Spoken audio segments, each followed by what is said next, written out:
Good morning बच्चों। आज हम क्लास 8 में संस्कृत में चौथे पाठ नीति के श्लोक के बारे में बताएंगे। नीति का श्लोक है क्या? इसमें 100 श्लोक लिखे गए हैं और इन 100 श्लोकों में हमारी क्या बताई गई है? हमसे रिलेटिव, समाज से रिलेटिव ऐसे 100 श्लोक हैं। नीति श्लोको नीति भवति, जीवन विषय, समाज विषय, राष्ट्र विषय, धर्म, वैराग्य, संसार, परोपकार, प्रमाणिक, सुनिश्चित, वैज्ञानिक च चिंतन नीति श्लोक लाभ होते हैं। इसका लाभ किस किस को? सभी को दिया गया। किसके बारे में बताया गया? समाज के विषय में बताया गया, राष्ट्र के विषय में बताया गया, धर्म और वैराग्य के बारे में भी नीति श्लोकों में बताया जाता है। ठीक है। और संस्कृत नीति अस्कृत श्लोक रचनाया शुद्ध रचनाया, इन श्लोकों में कितने 100 श्लोक हैं, जिसमें यह परंपरा अति प्राचीन समय से चली आ रही है। जो 100 श्लोक हैं इनके बारे में सभी चीज़ों के बारे में चर्चा की गई है। वस्तुतः अल्पे शब्दे मायने भावना उच्च निर्माण श्रेष्ठ विषय व महत्वपूर्ण विवरण नीति श्लोक लिए आते हैं। नीति श्लोक से क्या है? हमारे जो छोटी सी बात में ही बहुत सारी अच्छाइयाँ सामने रख दी जाती हैं। बुराई है तो बुराई और अच्छाइयाँ हैं तो अच्छाइयाँ हम नीति श्लोकों के द्वारा समझते हैं। अच्छा बच्चों, पहला श्लोक है हमारा, अर्थगामो नित्य मर्वता च प्रिय भार्य प्रिय वंदनी च वश्यस्य पुत्र अर्थकारी च विद्या षट जीवन लोकास्य सुखानी राजन। अर्थगठित का मतलब होता है अर्थ प्लस आगम, है ना। इसका मतलब हुआ अयोग्यता, अरोग्यता, यानी हम बीमार नहीं रहे। अरोग्यता होना, रोग होना, आरोग अच्छे होना। ठीक है ना। तो इसके बारे में है अर्थगम, धन का आगमन। धन का अर्थगम माने धन का आगमन, किस तरह हमारे पास धन पैसा आता है, इसके बारे में हमें बताना। ठीक है। और दूसरा है निरुक्तक। वश्य माने आज्ञा पालन करना। जो पुत्र हैं, पुत्री हैं, जो बच्चे हैं, माता पिता का आज्ञा का पालन करें। ठीक है। ये और अर्थकारी, धन संग्रह कराने वाली। अर्थकारी एक तरह से पत्नी है जो क्या करती है, घर का सारा काम भी देखती है, पैसे भी संभालती है और खर्चा भी देखती है कि ज़्यादा ना हो। तो ये सारी चीज़ें इस श्लोक में, छोटे से श्लोक में बहुत सारी चीज़ें बताई हैं। हम इसको स्टार्ट कर रहे हैं। इसका मैं अर्थ भी लिखवाती जा रही हूँ, आप सभी बच्चे लिखिए। पहला श्लोक है हमारा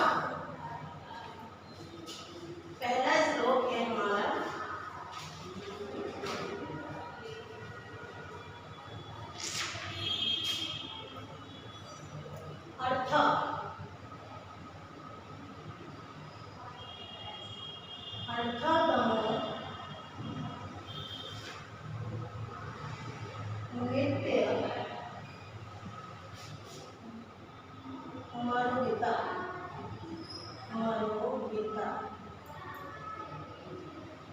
इसको पूरा ना लिखिए, हम डैश करके आगे लास्ट वाला राजन, ये हमारा हो गया पहला। इसका अर्थ है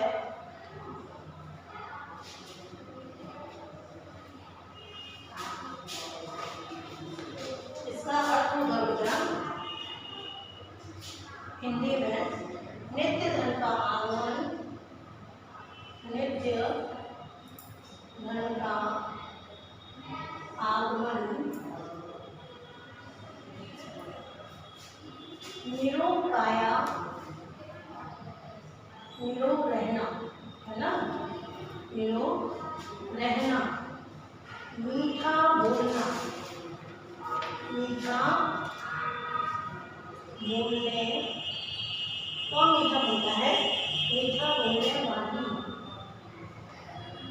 या प्रिय पत्नी।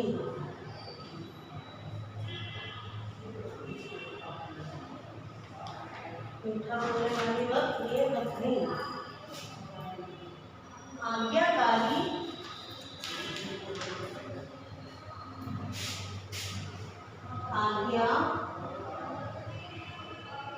आज्ञाकारी पुत्र, आज्ञाकारी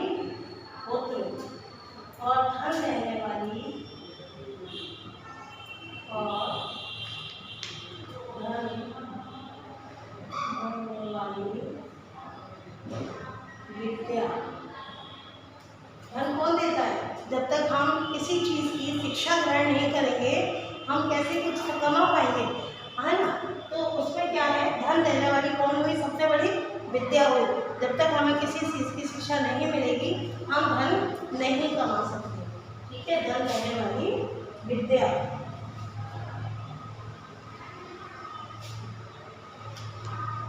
इस संसार में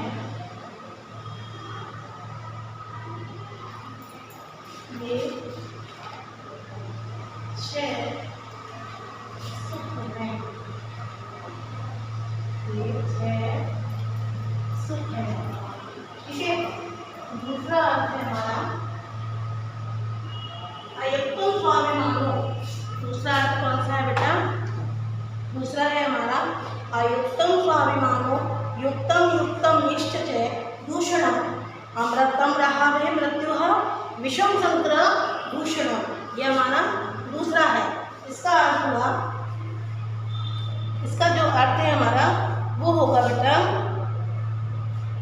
कि युक्तम युक्तम स्वाभिमानम उत्तम ना, यानी युक्तम माने अनुचित, अयुक्तम का मतलब होता है ना युक्त चीज यानी सही चीज, और जो अयुक्तम लग गया तो वो हो गई अनिश्चित अयोग्य।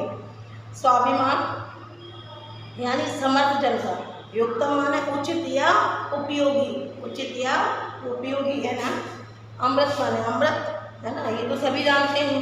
तो क्या है, और यानी खराब वस्तु, कोई भी खराब वस्तु अगर किसी सच्चे व्यक्ति के पास है, शिक्षित व्यक्ति के पास है, तो वो भी उसके लिए शोभायमान हो जाएगी।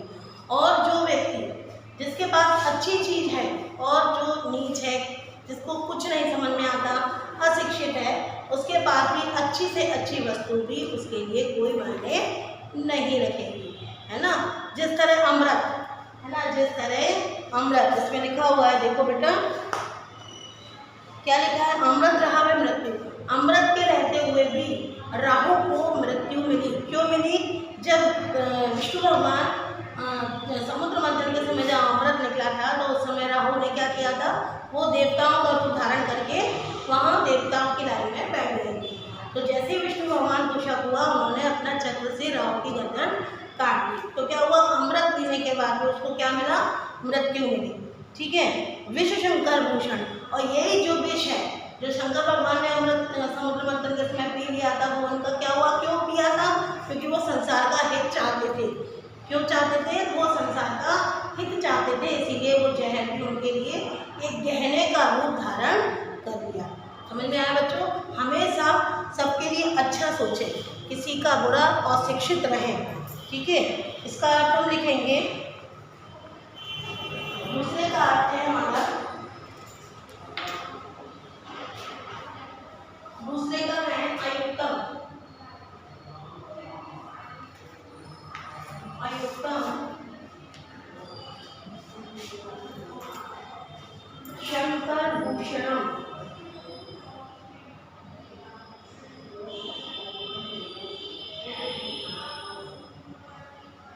भूषणम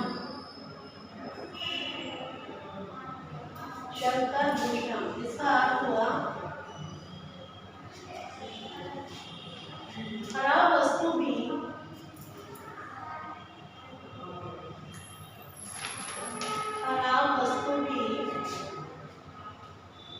समर्थ व्यक्ति के पास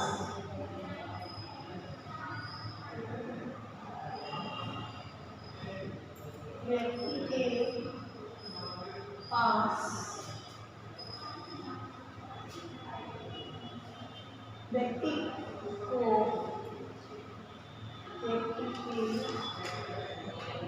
खराब वस्तु भी समर्थ व्यक्ति की शोभा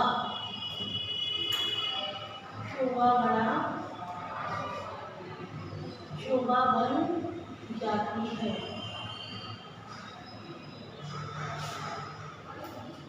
और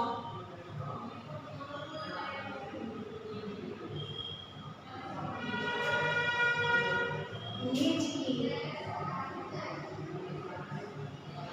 अच्छी वस्तु भी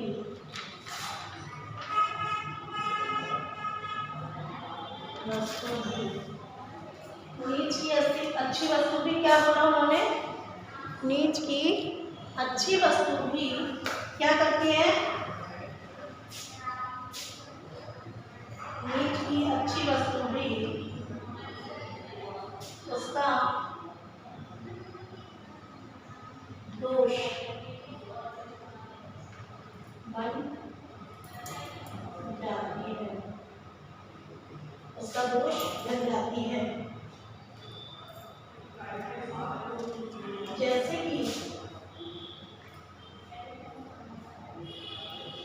जैसे कि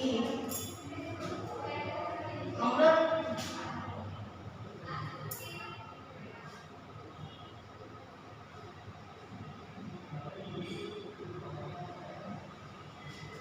अमर कर देने वाला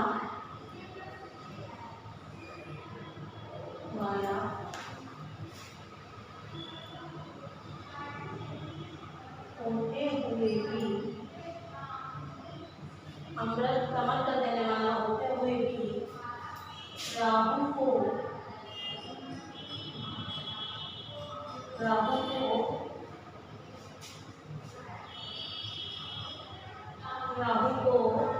मृत्यु, राहु को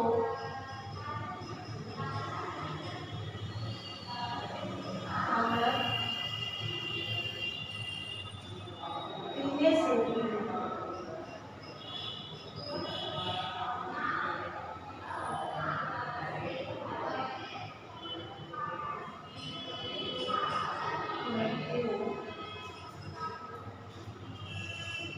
पीने से भी मृत्यु मिली।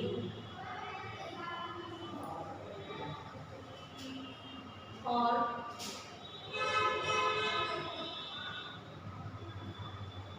विश्व का हित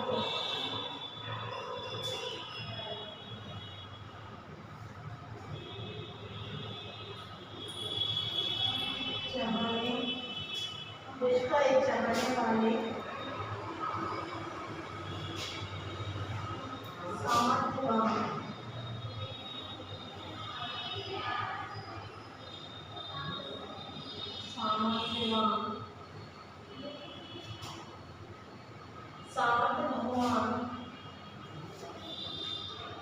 भगवान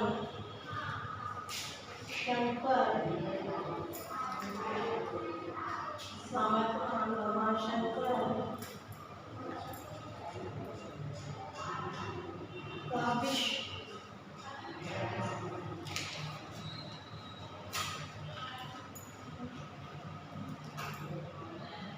में गहना बन गया। ठीक है, हमारा तीसरा श्लोक है हमारा, अमृतम च मृत्युश्च द्वयं देवे प्रतिष्ठितं मृत्यु मां पदते महतम सत्यनाम पदते मृत्यु। इसका अर्थ हुआ, इसका क्या अर्थ है बेटा? शब्दार्थ देखेंगे हम।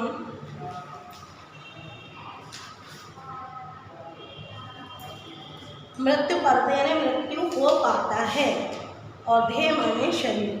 शरीर में दो स्थितियां होती हैं। कौन कौन सी होती है? मृत्यु और जीवन। हमारे पास शरीर के लिए दो हैं, एक जीवन हमारा जन्म होता है और दूसरे हमारी मृत्यु। ठीक है, कोई धन या माया के मोह से मृत्यु को पाता है तो वो क्या करता है? अपक्षय पाता है। अपक्षय का मतलब होता है बुराइयाँ। अरे वो धन की वजह से ऐसा हो गया, उसे तो हमेशा पैसा चाहिए होता है, ये सारी चीज़ें उसके पास रहती हैं। दूसरी चीज़, जो केवल किसके द्वारा? सत्य के द्वारा, यानी अमृत पी के और सत्य के द्वारा ही जो व्यक्ति मृत्यु को पाता है उसका हमेशा यश होता है। वो हमेशा सच बोलता है। जो सत्य की राह पे चलता है उसकी हमेशा उसके मरने के बाद भी याद बनी रहती है और याद किया जाता है कि वो व्यक्ति कैसा था, है ना। तो हमारे शरीर की कैसी स्थितियाँ हैं? दो स्थितियाँ हैं, एक है जीवन और दूसरी है मृत्यु। हमारा तीसरा है अमृत चैव मृत्युश्च। हमारा तीसरा है अमृतम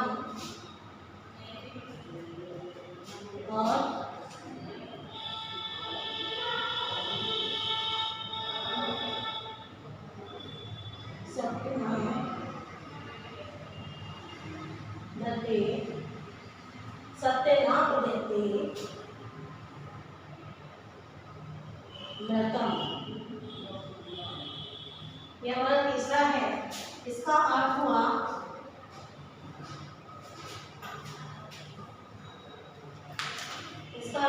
शरीर में दो स्थितियां होती हैं। शरीर में दो स्थितियां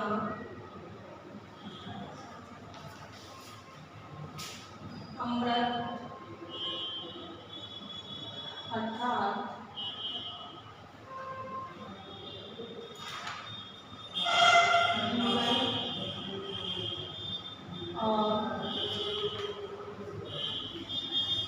जीवन और मृत्यु।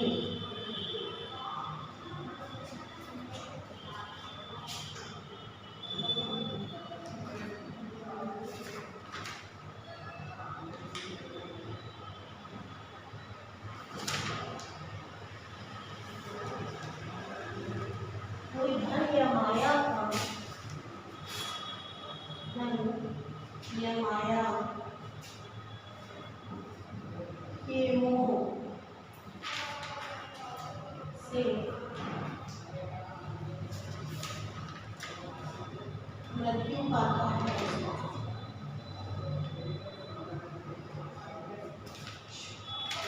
अर्थात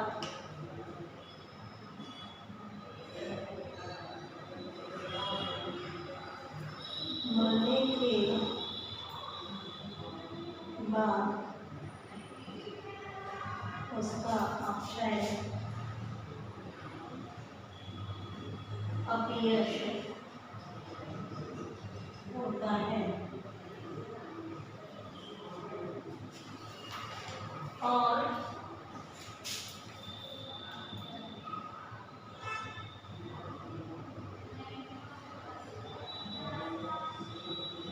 सत्य से अमृत प्राप्त होता है।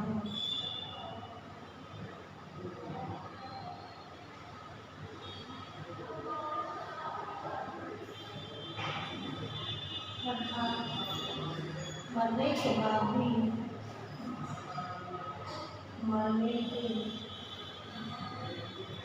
बाद भी उसका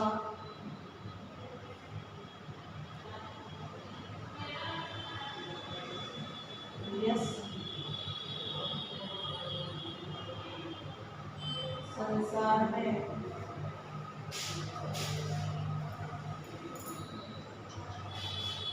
बना रहता है।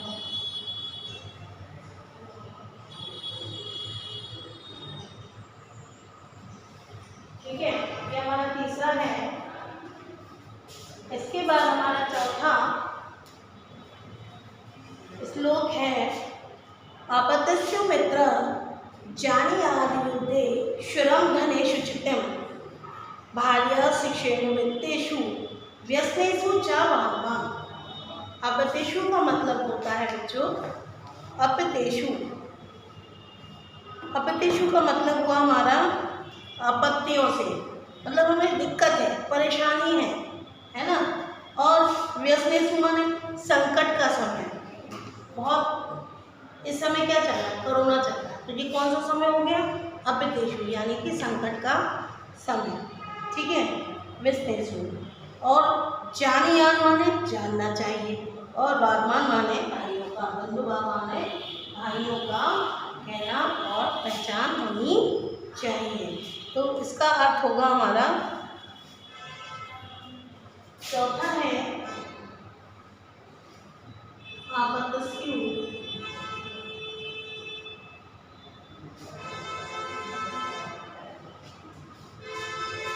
वागमान, बंधुवान यानी बंधु आपस के दोस्त। इसका अर्थ हुआ आपत्तियों से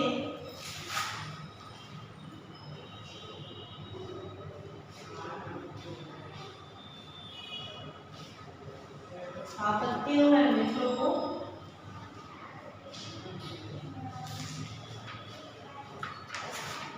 युद्ध में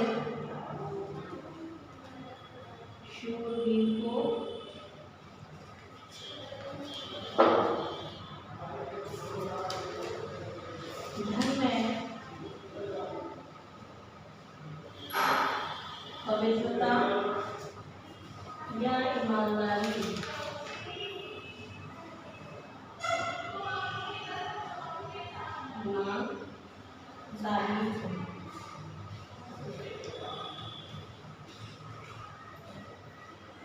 धनग्रस्त होने पर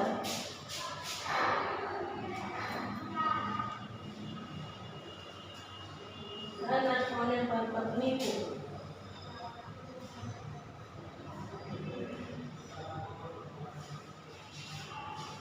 और संकटों में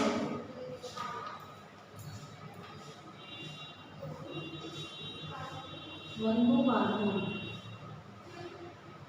मतलब हमारे सगे संबंधी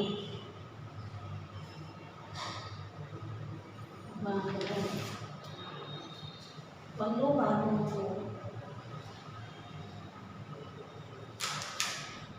जानना चाहिए,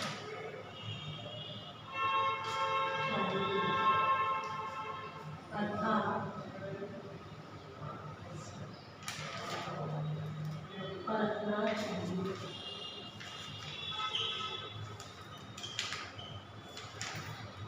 ठीक है, ये हमारा चौथी का आंसर हो गया। अब इसके आप स्क्रीनशॉट ले लीजिए और मैं फिर आगे के लिखवाऊंगी। ठीक,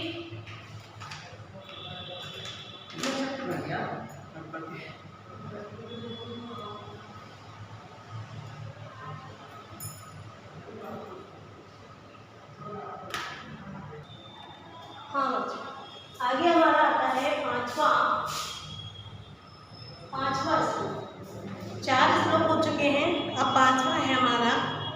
आरोप्य शिलाशैले यत्नेने महांता यथा निपात्य क्षणनद तादात्मा गुण दोषायो। ये 5वां है। 5वें का अर्थ हुआ हमारा आरोप्य शिलाशैले।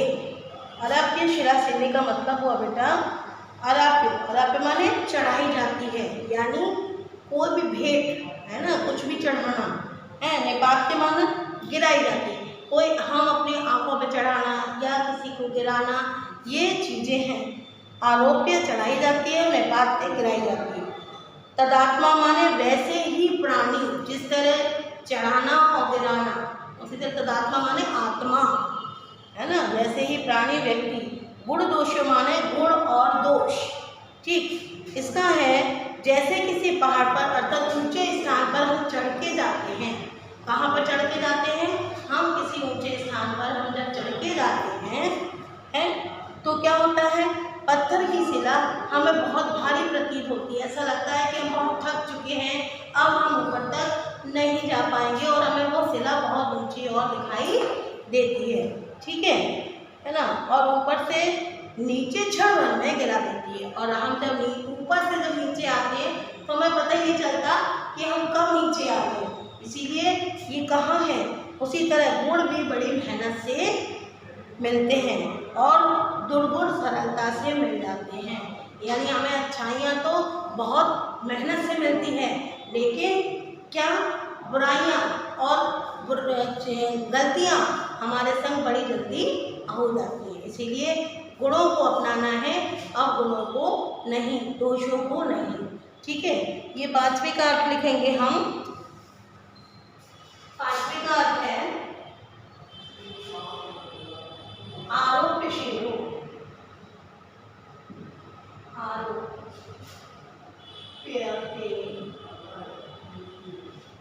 आरोपिते गुण दोषयो। गुण दोषयो। इसका अर्थ हुआ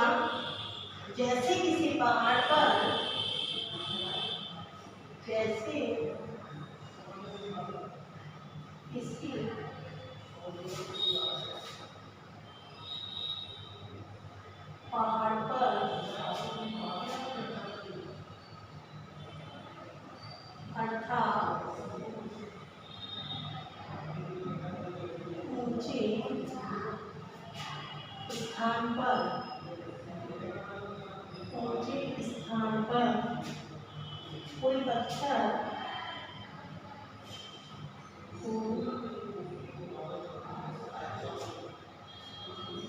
कोई पत्थर की शिला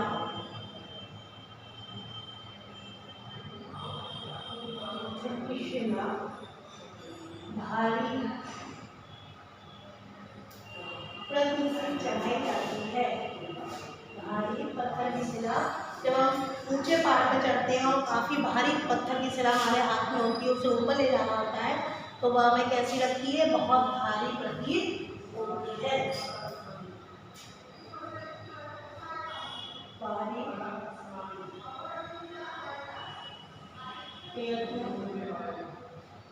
से चढ़ाई जाती है ना, और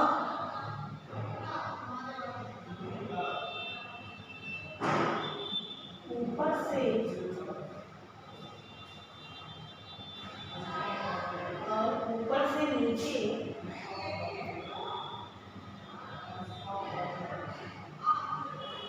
क्षण भर में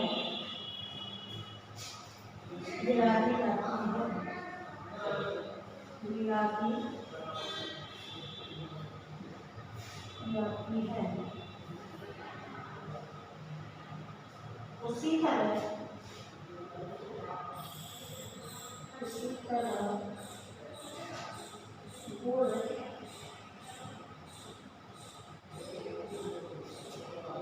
बड़ी मेहनत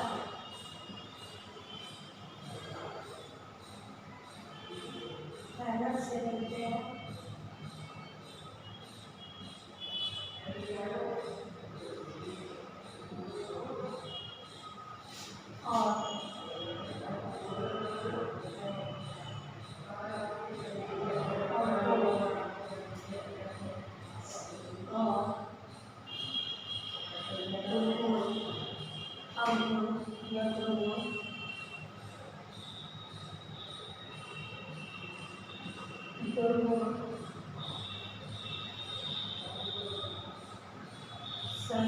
से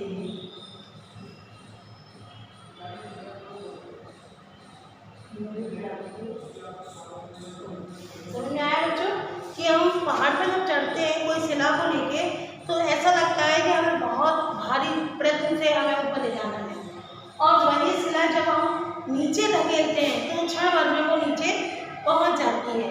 तो उसी तरह जब हम गुण हमें कैसे मिलते हैं? कड़ी मेहनत से मिलते हैं, और दुर्गुण हमें सरलता से मिल जाते हैं, है ना। तो इसीलिए हमें गुणों को ध्यान देना है, दुर्गुणों पर ध्यान नहीं देना, उसकी अच्छाइयों को हमें ध्यान में रखना है। हमारा छठवां है उद्योगे नास्ति दरिद्रम जप्तो नास्ति पातकम मौन चा कलयो नास्ति नास्ति जगरिते भयम, है ना। उद्योगे नास्ति, उद्योगे नास्ति का मतलब हुआ उद्यम करने पर, उद्यम करने पर, है ना। दरिद्र माने गरीबी है, जपत माने भगवान का नाम, है ना। उद्योगी नास्ति दरिद्रम जपतो नास्ति पातकम मौने चा कलहो नास्ति नास्ति जगरते भयम। इसका अर्थ है भगवान का नाम, और कल है लड़ाई झगड़ा, हम क्या करते हैं? उद्यम करते हैं। गरीबी है हमारे पास, तो हम कब गरीबी में भगवान का नाम लेते हैं, कष्टों में भगवान का नाम लेते हैं, लेकिन सुखों में और निरोगी काया में हम भगवान को नहीं मानते। ठीक है, तो क्या कह रहा है? परिश्रम करने पर गरीबी नहीं रहती। हम जब मेहनत करते हैं तो हमें गरीबी, हम कितना गरीबी रहेगी कब? जब हम सामने काम रखा हुआ है, हम काम नहीं करेंगे तो हमें पैसा मिलेगा क्या? नहीं मिलेगा। तो परिश्रम करने पर ही हमें पैसा मिलता है। तो हमारा छठवां श्लोक का अर्थ है, छठवें श्लोक का अर्थ है हमारा उद्योगे, यानी कोई काम करना, उद्योगे, ठीक है। और भयम, ठीक, इसका अर्थ हुआ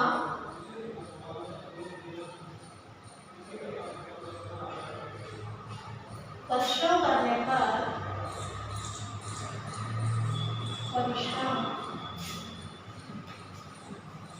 करने पर गरीबी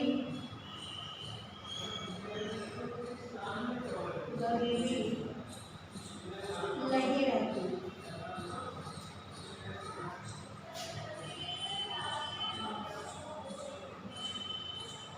सच्चे मन से भगवान का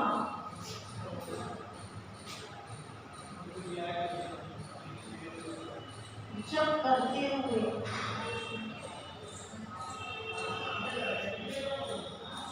कोई पाप नहीं है,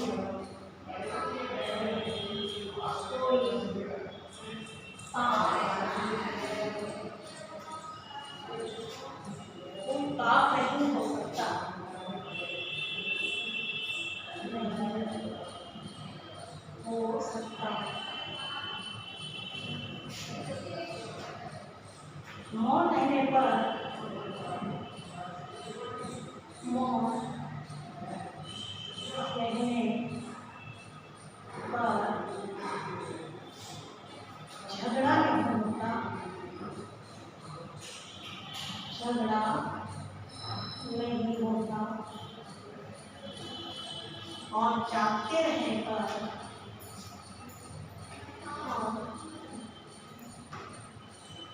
जागते रहने पर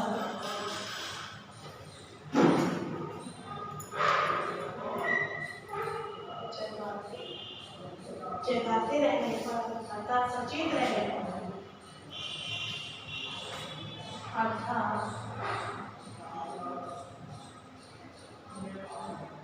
सचेत, सचेत का मतलब है होशियार रहने पर, है ना। सचेत रहने पर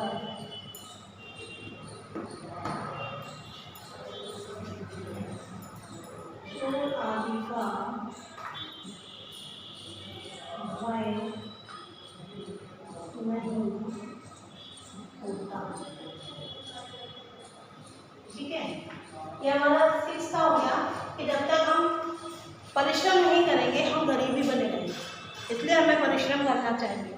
ठीक, हमारा सातवां है किम चित्रम को ना संगो मैं किम वत्स्य निविने प्रतापी कुतो माया श्रेद दोष इति नित्यम विचित्या।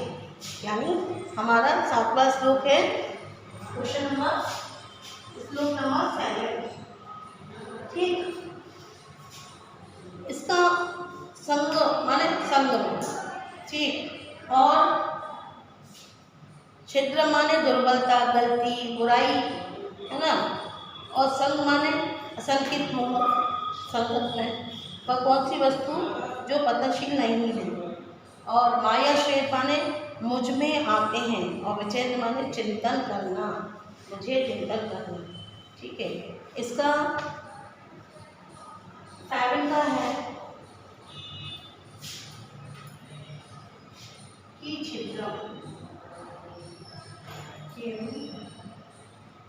छिद्र और विचित्र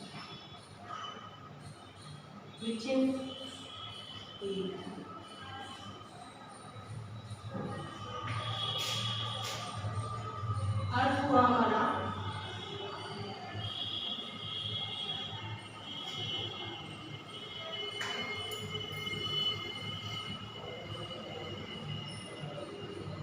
मुझ में कोई बुराई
बातें, जब मुझमें कोई बुराई तो नहीं पैदा हो रही या मुझमें कोई धन आदि कम हो तो नहीं बनाता। ठीक है, ऐसी स्थिति में ऐसी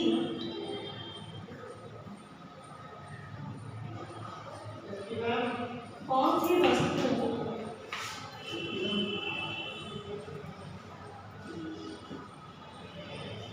जिसका पतन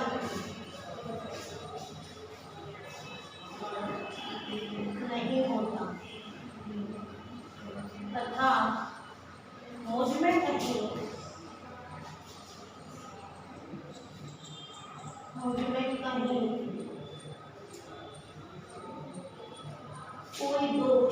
दोष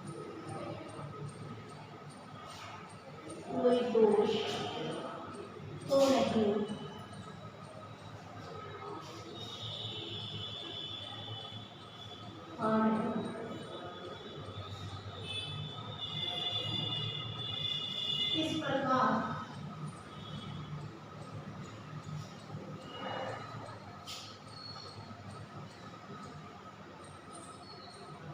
इस प्रकार का नित्य विचार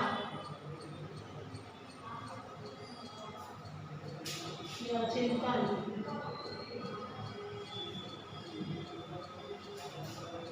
करना चाहिए, है ना।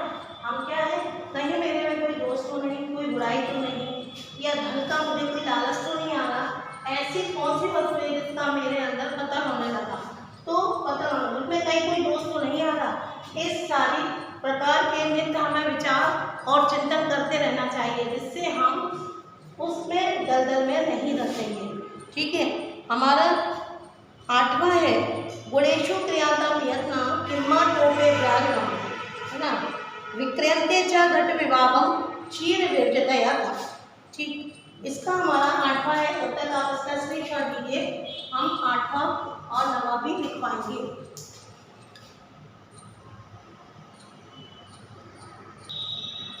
अब हमारा 8वां है ना, गुणेषु क्रियता यत्नम किमाटोपे प्रयोजनम विक्रांते च घट विभाग्य क्षीर विरजतया। ठीक है, इसका हुआ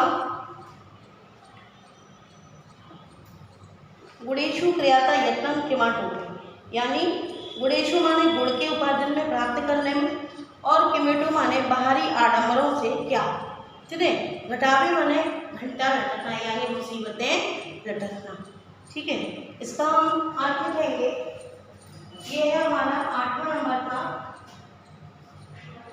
गुणेषु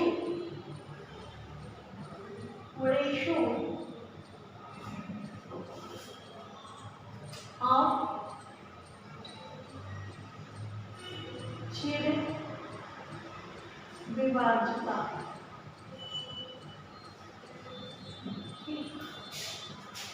9 वाला है, इसका अर्थ होगा गुणों को पाने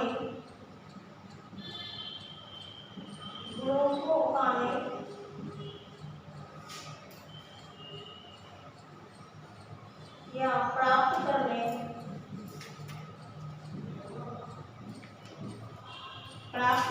में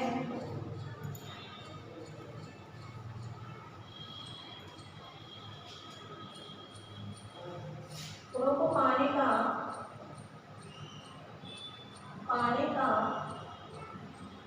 प्रयास करना चाहिए। ठीक है,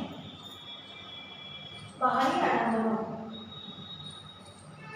बाहरी दिखावे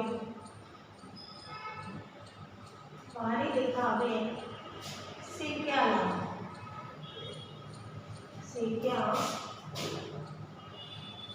लाभ,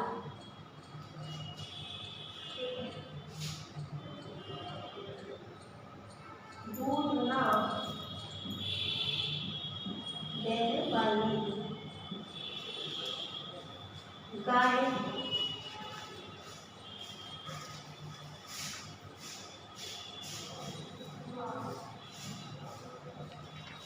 घंटा बांध देने से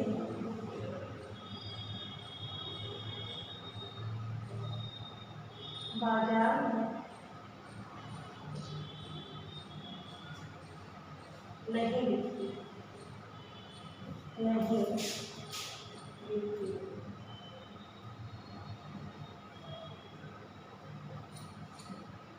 इसका नवा है हमारा निर्धनस्य विषम भोगो निस्यास विषम। ठीक है, इसका है निर्धनस्य विषम भोजो निश्यावस्य विषम ऋणम अनभस्य विषम शास्त्रम आजीर्ण भोजनम विषम। ठीक है, इसका हुआ भोग माने भोग विलास से है, निर्धनस्य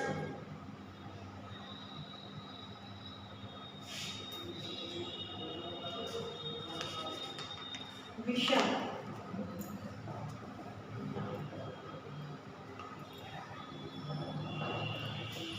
इसका अर्थ हुआ निश्चित से माने अशक्त के लिए, अनावास से माने अभ्यास ना करने। ठीक है, गरीब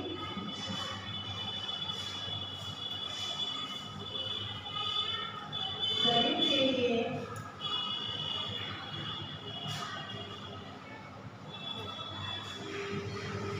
भोग विलास से रहना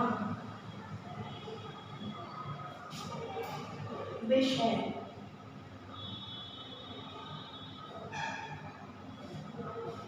कमजोर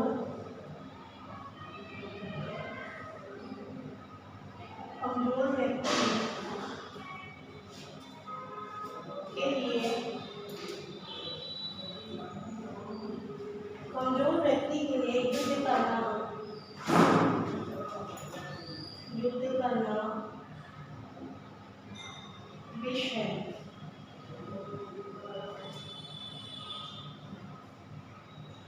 अभ्यास न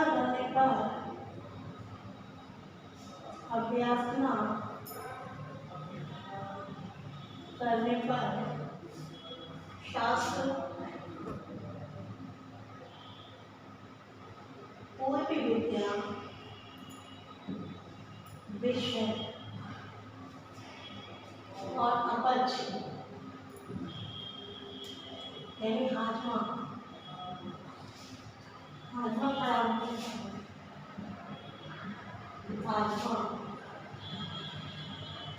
खराब होने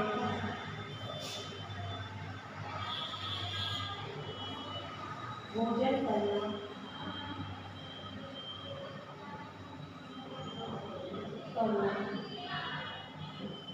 विष है। ठीक है बच्चों, ये चतुर्पाठ के नीति श्लोक के हमारे पूरे श्लोक के अर्थ हो गए हैं। सभी बच्चे अपनी फेयर कॉपी पर लिखेंगे और शब्दार्थ भी भेजे हैं मैंने, तो वो भी आप लोग करेंगे। ठीक है, सभी बच्चों को कम से कम 4 श्लोक याद हो जाए और सबके अर्थ याद हो। क्लियर हुआ? ये मैंने लिखा दिया है और कल मैं आपको एक पदेन के आंसर और क्वेश्चन ये मैं करवा दूंगी। ठीक है, ओके, धन्यवाद।